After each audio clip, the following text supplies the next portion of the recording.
Imagine waking up, making coffee, and turning on the news, only to hear the anchor announce that every person with a Y chromosome has vanished, except for one. The world is now 7 billion women and 1 man. This isn't a movie plot, it's the new reality. The goal is simple. Don't go extinct. But everything else? Incredibly complicated. Every father, brother, son, gone. The world is left reeling. The immediate aftermath. Confusion, grief, and logistical chaos. Losing half the workforce overnight would disrupt everything. Planes, power plants, governments.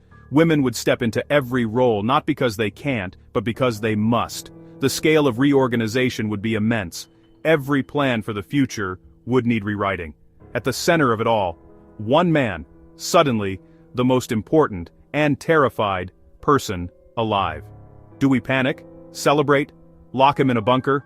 Probably all three. The situation is tragic, absurd, and darkly funny. It forces us to ask, how do you rebuild a population with just one genetic source? What does society look like now? And what is it like to be that one guy? The world is about to get very strange. The last man's breakfast just became the most important meal in history. The future of humanity now depends on a single, ordinary person. How do you even begin to solve a problem like this? Let's dive into the weird, complicated, and fascinating world of 1 man and 7 billion women. Buckle up. For a crisis this big, we need a big cause. Let's skip magic and go with science. A synthetic retrovirus, designed to cure a male-specific disease, mutates and targets the Y chromosome. It spreads globally in days. Air, water, everywhere. Men vanish, not gruesomely, but as if they faded out, leaving behind only their belongings. The world is left with empty homes, silent workplaces, and a profound sense of loss. Why does 1 man survive? Let's call him Liam. He has a rare genetic mutation. Pure luck. He's not a superhero, just the winner of a grim genetic lottery. His immunity makes him a biological anomaly and the key to humanity's future. This isn't war or a natural disaster. It's a biological crisis. Scientists, doctors, and geneticists take charge. The world's focus. Understand what happened, prevent further loss, and figure out what to do with Liam. He's now the most valuable person on Earth. The search for answers begins, but so does the scramble to protect the last man. Liam's existence changes everything. The world's future now depends on science, luck, and 1 man's DNA. The stakes couldn't be higher. Humanity's survival is suddenly a numbers game. The first days after the Great Vanishing, chaos, planes crash, power grids fail, and emergencies erupt everywhere. The immediate goal, keep society running, lights on, water flowing, order maintained. Women step into every vacant role, driven by necessity. A marketing director might fix power grids, a teacher could join a science task force. The world's organizational chart is redrawn overnight. Governments declare global emergency. A council of female leaders coordinates recovery. Cities feel empty, grief is everywhere, and silence replaces the usual noise. Memorials appear for the missing half of humanity. Amidst the chaos, one urgent task: find the survivor. Liam's discovery becomes the biggest news story ever. He's located, secured, and instantly becomes asset number 1. His health and safety are now the world's top priority. The focus shifts from survival to the future. The last man is now the center of a global rescue mission. Everything depends on what happens next. So, who is Liam? Just a regular guy. A librarian from Ohio. Cat owner. Board game fan. Yesterday he worried about overdue books. Today, he's escorted by special forces to a secret bunker. His life is now isolation and pressure. He's the most famous person alive, but also the loneliest.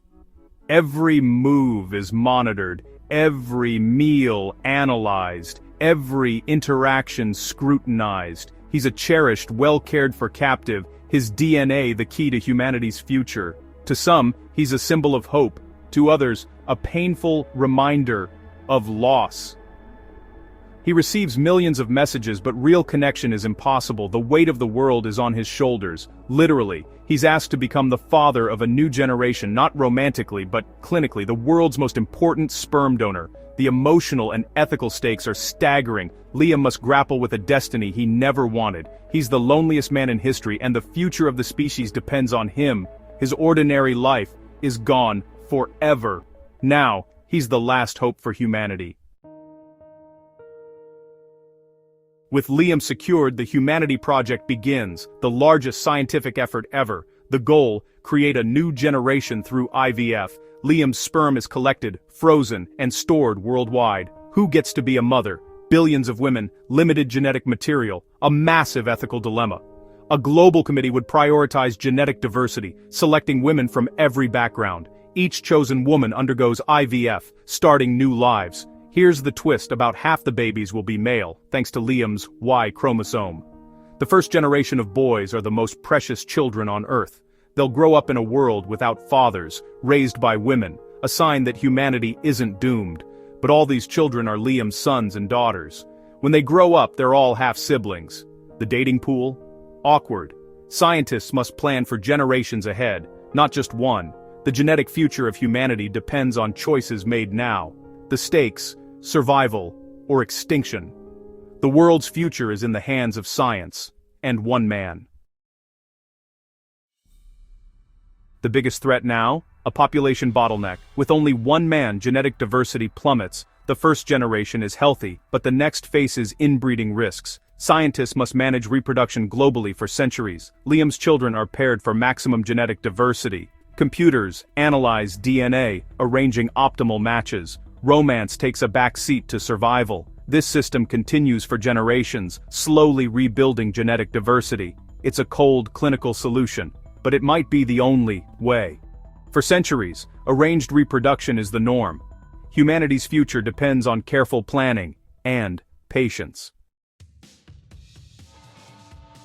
While scientists save the species, life for everyone else transforms. Women rebuild infrastructure, industries, and society itself. Training and technology accelerate, automation rises, the nuclear family is gone, communal child-rearing becomes the norm. It takes a village is now reality. New traditions, holidays, and social norms emerge. Art, music, and stories reflect a world of women. Language evolves, gendered terms fade. Conflict doesn't disappear, but cooperation is essential. Shared trauma and survival create powerful incentives for unity. The world isn't a utopia, but it's profoundly different. Diplomacy and consensus building become vital. The new society is shaped by necessity, resilience, and hope. The future is female and collaborative. Back to Liam, alone in his gilded cage. The psychological toll is immense. He has no peers, no one who understands. Every relationship is artificial, every interaction tinged with his unique status. Is he a person or just a resource? Genuine connection is nearly impossible. As his children are born, he's a father to millions, but never a dad. He's a distant mythical figure, not a parent. When his sons grow up, he's no longer the only male, but always the original. He becomes the first father, ancestor to all. His personal story is overshadowed by his biological role. His life is defined by purpose and profound loneliness. The last man of the old world, the progenitor of the new. Liam's legacy is both heavy and inescapable. What does the future look like? If the Humanity Project works, humanity survives, but changes. Everyone traces their lineage to Liam and the original mothers. Humanity becomes one big extended family. Old concepts of race and ethnicity blur, replaced by a new, homogeneous look. Generations of female leadership and communal child-rearing shape society. Values shift. Cooperation, stewardship, and long-term planning take center stage. The trauma of the Great Vanishing becomes a foundational myth. The first boys grow up in a world led by women, reshaping gender roles. Power dynamics are rewritten, a new equilibrium emerges. The story of one man and 7 billion women is about resilience and adaptation.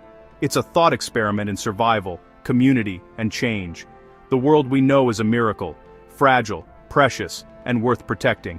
Rebuilding from scratch would create something new, unknown, and deeply human.